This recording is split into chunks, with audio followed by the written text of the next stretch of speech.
आप लोगों के समक्ष जितने भी श्रोतागण हैं, विद्वज्जन हैं, आप लोगों को मैं निवेदन करता हूँ कि मेरी रचना जो है इससे आप लाभान्वित हो। आप सबों को मैं नमन करता हूँ। पुनः मैंने जो रचना की है वो उसका प्रस्तुतिकरण मैं पुनः कर रहा हूँ। वह है मिथिला।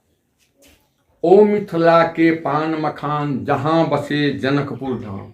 ओ मिथिला के पान मखान जहाँ बसे जनकपुर धाम, मछली पाग हिनक पहचान।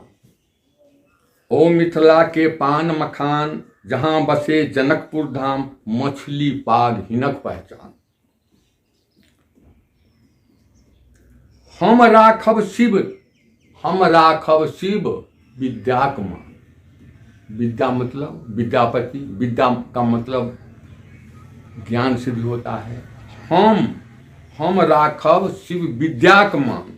आयल राम दुल्ह बन हमर, आयल राम दुल्ह बन हमर, सीता छथि दुल्हिन महान। आयल राम दुल्ह बन हमर, सीता छथि दुल्हिन महान। करू ध्यान नित सब हम मिली, करू ध्यान नित सब हम मिली।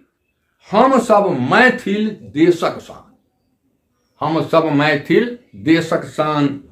कह न सकूं विद्यापति की हिनकी रचना ज्ञानक खान। कह न सकूं विद्यापति की इनकी रचना ज्ञानक खान।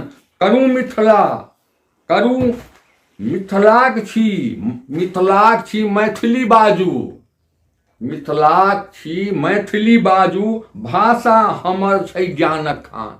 मिथिलाक छी मैथिली बाजू, भाषा हमर छी मैथिल भाषा हमर छी ज्ञानक खान। कवि महेंद्रक सोच सही छी, कवि महेंद्रक सोच सही अछि। हम जन भाषी मैथिल, हम जन भाषी मैथिली, जाति हमर मैथिल पहचान। की भेलै ना? देख रहा हम सुना